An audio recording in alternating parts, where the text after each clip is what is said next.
Bonjour et soyez le bienvenu dans ce nouveau numéro de Chemin de Traverse.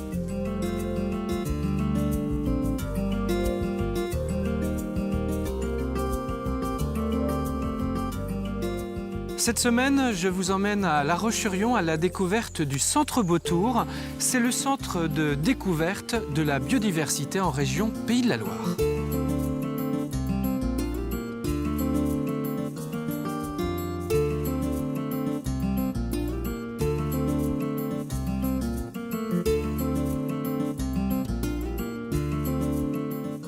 Alain Bulteau, bonjour. Oui, bonjour, bienvenue à Beautour. Merci. Donc vous êtes le directeur du centre Beautour. Alors là, on est à La Roche-sur-Yon. On n'y croirait pas parce qu'on est finalement à La Roche-sur-Yon côté campagne.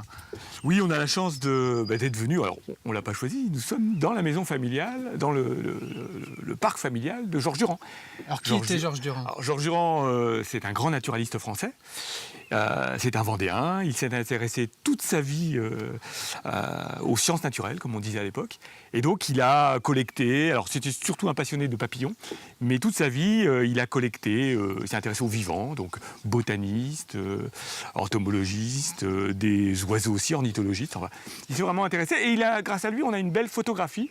Puisqu'il a collecté, donc il a conservé. On a une belle photographie de ce qu'était la biodiversité de la Vendée au début du XXe siècle. Donc ce n'est pas par hasard que ce site s'est implanté ici en 2013, donc c'est assez récent, avec une architecture assez audacieuse qui s'est rajoutée au bâtiment d'origine. Hein. Là, on est oui, sur, l'idée, c'est, voilà, sur cette, je dirais, on appelle ça une espèce cette peau de roseau. De roseau, d'accord. Oui, et il y a 37 000 bottes de roseau. Alors, l'idée, c'était que le bâtiment soit suffisamment fort pour qu'il porte l'image du centre.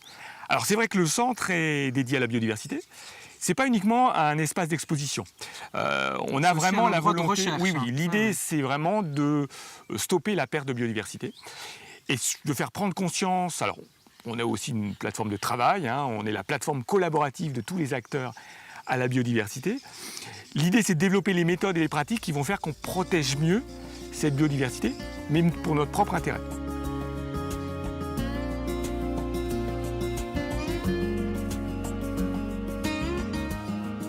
Donc recherche, sensibilisation ici, qu'est-ce que vous souhaitez que les gens retiennent finalement? Déjà, l'idée c'est qu'ils s'émerveillent. Qu'ils soient aussi conscients qu'on ne maîtrise pas tout ce qui est autour de nous, les plantes, les animaux, et qu'on ne connaît pas tellement de choses, en fait, sur ce qui se passe tout à côté de nous, dans le sol, tout ce que la nature fait pour nous sans qu'on lui ait jamais demandé, et qu'il faut conserver pour effectivement qu'on trouve nos équilibres de fonctionnement. Alors vous travaillez sur un espace qui est très vaste. Hein. Nous oui. avons 8 hectares autour du bâti et de façon plus large, vous travaillez aussi en termes de recherche sur un espace beaucoup plus important hein, qui serait équivalent à la superficie de La Roche-sur-Yon. Hein, à peu on près. a 8600 hectares. Enfin, l'idée, c'est qu'effectivement, on s'intéresse aux plantes et aux animaux qui sont notre quotidien, qui sont autour de nous. Et d'où l'idée, la spécificité du centre, c'est d'intéresser à l'urbain, au périurbain et au bocage, c'est-à-dire des milieux qu'on observait peu, mais sur lesquels la perte de biodiversité est importante. Donc cette idée, effectivement, d'avoir un terrain de jeu qui soit du centre de la Roche, de la place Napoléon, jusqu'au bocage et au boisement qui sont en extérieur. C'est ça l'idée. Alors, avec Alain Bulteau, le directeur du centre Beautour, on va concrètement vous montrer à quoi ressemble peut-être l'une des pièces à l'intérieur. Mais en attendant, moi, je vous propose qu'on quitte La Roche-sur-Yon pour aller découvrir, comme chaque semaine, un nouveau reportage signé Anthony Jamin.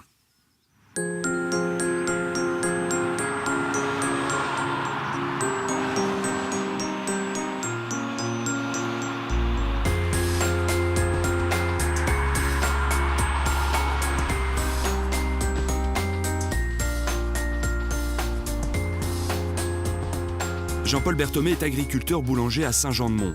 Il produit lui-même le blé tendre qui servira pour la farine du pain. Étant en agriculture biologique, il a évidemment opté pour des variétés fortes, résistantes aux maladies. En bio, évidemment, on n'a pas les traitements de rattrapage de quoi que ce soit, donc il faut tout mettre en œuvre au moment du semis, sachant qu'après, on intervient très peu.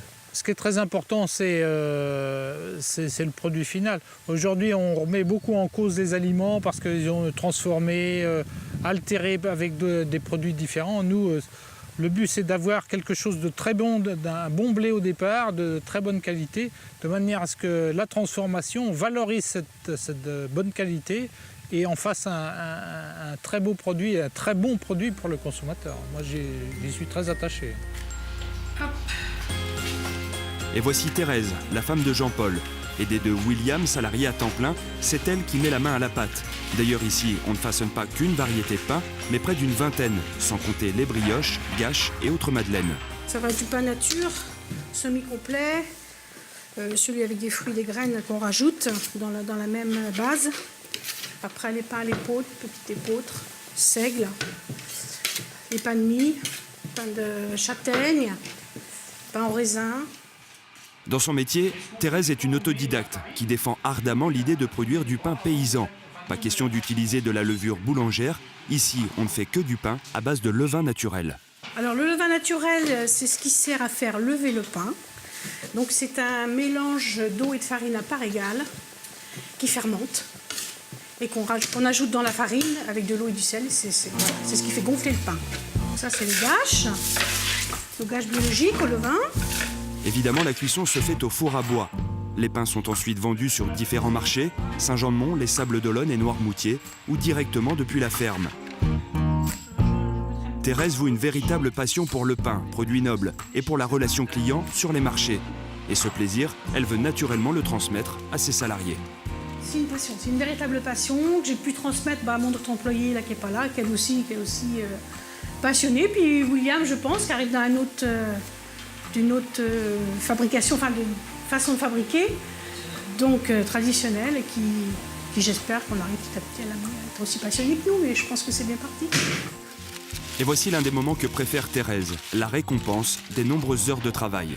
Voir qu'ils sont beaux, bien dorés, ça c'est un vrai bonheur, ouais, vraiment. Vous voyez déjà les clients demain. Ah oui, là ils vont, je vais pas en ramener demain, c'est sûr. Ça sent bon, mais ça c'est du plaisir.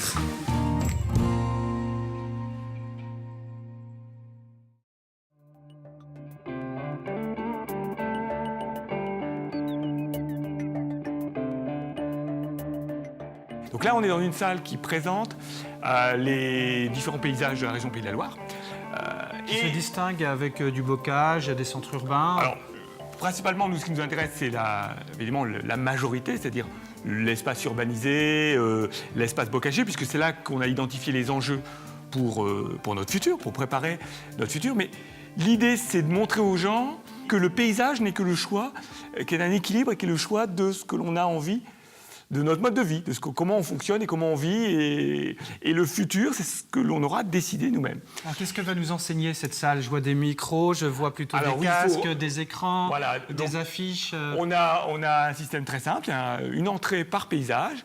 Il faut prendre le temps, écouter, et à chaque fois, on regarde quels sont les enjeux et quels sont les enjeux en termes de vivant, par des petits exemples aussi d'actions concrètes sur le terrain, qui peut permettre de mieux prendre en compte la préservation des espèces.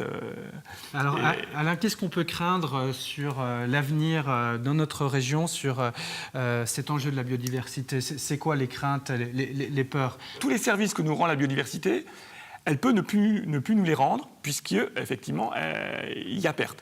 Dans les services, on va avoir, effectivement, essentiellement la pollinisation, les services de régulation, avec les ennemis naturels de tout ce qui est les ravageurs. Donc le risque, il est là. Il est qu'on arrive à des seuils où il y a perte du sol, où il y aurait perte de pollinisation, perte de rendement, et notre sécurité alimentaire ne serait plus forcément celle que l'on connaît aujourd'hui. Donc ça, c'est un risque important. Après, il y a les autres risques concernant la disposition de ressources en eau. On est dans une société aujourd'hui où, effectivement, il faut prendre conscience que les hectares que l'on utilise ne sont plus aussi utilisables comme par le passé, comme on le voulait. Donc il faut vraiment qu'on choisisse qu'est-ce que l'on fait avec les hectares dont on dispose. Donc ici, on va comprendre cet enjeu pour mieux protéger notre environnement.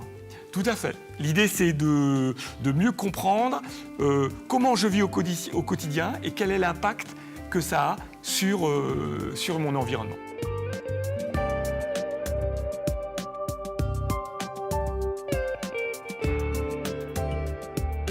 Je suis maintenant en compagnie de Théophane You, qui est scientifique au Centre Beautour. Alors nous sommes où ici? Alors nous sommes sur le Jardin de Roche, un nouvel espace qu'on a ouvert il y a quelques mois. Juste quelques mois. Et en fait sur cet espace, l'idée c'est de montrer l'âge des roches et en fait les roches qui ont une échelle de temps qui n'est pas du tout la même que la nôtre. Alors des roches de la région et puis aussi évidemment de la Vendée. Oui, de la Vendée. Là, on vient de passer les cornéennes, les roches cornéennes, qui sont des très vieilles roches qui ont plus de 500 millions d'années et qui sont dans le granit, au milieu du granit. Et on part de ces roches les plus anciennes et on va petit à petit cheminer dans cet espace vers les roches les plus récentes, des petites jeunettes, qui ont juste 70 000 ans. Nous avons dans le département de la Vendée beaucoup de carrières et parfois des carrières impressionnantes. Je crois que vous en avez reconstitué une qui est celle qui est à notre droite. Un petit mot? Alors, la carrière de la Meilleretillet, c'est une des plus grandes carrières de France, une carrière de basalte. Le basalte, c'est ce qu'on utilise comme ballast dans les voies ferrées et c'est une roche qui est assez compacte. On reconnaît bien ces morceaux-là qu'on retrouve sur les voies ferrées. Alors Théophane, comment se distingue le département de la Vendée en termes géologiques des autres départements? Alors, on a un intérêt en Vendée, c'est qu'on est à la limite entre le bassin aquitain et le massif armoricain. Alors, le massif armoricain, c'est la Bretagne. C'est le granit. C'est le granit. Et il ne faut pas oublier que ça vient jusqu'à la forêt de Mervan. Donc, à Mervan est présent, on a le massif armoricain qui est présent. On a aussi des schistes, on a une grosse diversité de roches, on a des grès, on a plein de roches vraiment très différentes. Qu'est-ce que c'est à gauche, Théophane? Là, c'est un gabbro. Un gabbro, donc c'est une roche qui vient du magma, qui remonte. Contrairement aux roches d'avant, qui étaient volcaniques, là, c'est le magma qui, en remontant, se solidifie. Alors ce lieu, c'est aussi finalement un nouveau parc pour La Roche-sur-Yon, accessible, gratuit, on va pouvoir y venir quand on veut. Voilà, la balade du dimanche, vous pouvez venir ici, vous promener sur le parc de Beautour. Eh bien, merci Théophane pour toutes ces explications, c'est très intéressant. Vous savez que vous pouvez donc vous aussi venir ici. Nous sommes où à la sortie de La Roche-sur-Yon, direction la Chaise-le-Vicomte, c'est ça? Voilà, près de l'échangeur de l'autoroute, juste derrière, à environ 5 minutes de La Roche en voiture. Ok, merci beaucoup Théophane et puis j'espère à une prochaine fois. Au revoir.